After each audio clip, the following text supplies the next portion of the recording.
ನೆನ್ನೆ ಹ್ಯಾಬಿಲ್ಡಲ್ಲಿ ನಿಮಗೆ ತುಂಬ ಮೋಟಿವೇಟ್ ಮಾಡೋರು ನಿಮ್ಮ ಫ್ಯಾಮಿಲಿಲಿ ಯಾರು ಇದ್ದಾರೆ ಅವ್ರ ಬಗ್ಗೆ ಹೇಳಿ ವಿಡಿಯೋ ಮಾಡಿ ಅಂತ ಹೇಳಿದರು. ನನ್ನ ಫ್ರೆಂಡ್ ದಿವ್ಯಾ ಹೀಗೆ ವಿಡಿಯೋ ಮಾಡಿದಾಗ ಹೇಳಿದ್ಲು, ತುಂಬ ಜನ ಮೋಟಿವೇಟ್ ಮಾಡಿರ್ತಾರೆ, ಒಬ್ಬರನ್ನ ಹೇಗೆ ಆಯ್ಕೆ ಮಾಡೋದು ಅಂತ. ನಾನು ಅದಕ್ಕೆ ಒಪ್ಕೊಳ್ತೀನಿ.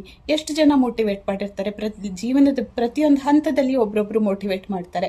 ತಂದೆ ತಾಯಿ ಅಂತೂ ಕಾನ್ಸ್ಟೆಂಟ್ ಮೋಟಿವೇಟರ್ಸ್, ಅಜ್ಜಿ ತಾತ ಇರ್ಬೋದು, ಕಸಿನ್ಸು, ನಮ್ಮ ಟೀಚರ್ಸು ಎಲ್ಲ ಎವ್ರಿ ಸ್ಟೇಜ್ ಆಫ್ ಲೈಫಲ್ಲಿ ತುಂಬ ಮೋಟಿವೇಟ್ ಮಾಡ್ತಾರೆ. ಮದುವೆ ಆದಮೇಲೆ ನಮ್ಮ ಅತ್ತೆ ಮಾವ ಇರಬಹುದು, ಮನೆ ಎಲ್ಲ ಸದಸ್ಯರು ತುಂಬ ಮೋಟಿವೇಟ್ ಮಾಡ್ತಾರೆ. ಒಬ್ಬರನ್ನ ಆಯ್ಕೆ ಮಾಡೋದು ಕಷ್ಟ, ಆದರೂ ಮಾಡಲೇಬೇಕು ಅಂದಾಗ ಒಬ್ಬರಲ್ಲ ಇಬ್ಬರನ್ನ ನಾನು ಆಯ್ಕೆ ಮಾಡ್ಕೋತೀನಿ. ನಮ್ಮ ತಾಯಿ ಹಾಗೆ ಅವ್ರ ತಾಯಿ ನಮ್ಮ ಅಜ್ಜಿ. ಅಮ್ಮ ಯಾಕೆ ಅಂದರೆ ಅಮ್ಮ ದೊಡ್ಡ ಕುಟುಂಬಕ್ಕೆ ಮದುವೆ ಆಗಿ ಬಂದರು. ನಮ್ಮ ತಂದೆಗೆ 7 ಜನ ತಂಗಿರಿದ್ರು, ಅವ್ರದ್ದೆಲ್ಲ ಮದುವೆ ಮತ್ತು ಅದ್ರ ಮುಂದಿನ ಎಲ್ಲ ಫಂಕ್ಷನ್ಸ್ಗಳು ಅದನ್ನೆಲ್ಲ ನೋಡ್ಕೊಳ್ತಾ ಇದ್ರು, ಕೆಲಸನೂ ಮಾಡ್ತಾಯಿದ್ರು. 33 ವರ್ಷ ಸರ್ವಿಸ್ ಮಾಡಿದ್ರು.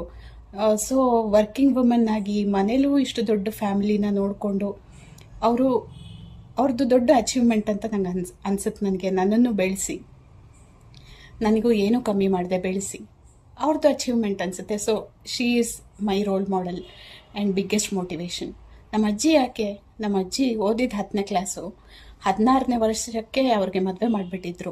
ಆದರೆ ಅವರಿಗೆ ಕಲಿಯೋ ಆಸಕ್ತಿ ಎಷ್ಟಿತ್ತು ಅಂದರೆ ಕೊನೆ ತನಕ ಏನಾದರೂ ಕಲಿತಾನೆ ಇದ್ರು ಅವರು.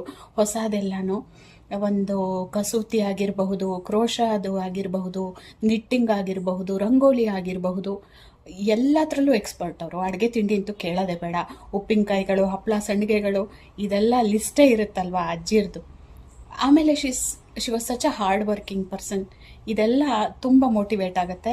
ಈಗಲೂ ತುಂಬ ನೆನೆಸ್ಕೋತೀನಿ ಅಜ್ಜಿನ ಪ್ರತಿಯೊಂದು ವಿಷಯದಲ್ಲೂ. ಹಾಗಾಗಿ ಅಮ್ಮ ಮತ್ತು ಅಜ್ಜಿ ನನಗೆ ಬಿಗ್ಗೆಸ್ಟ್ ಮೋಟಿವೇಶನ್.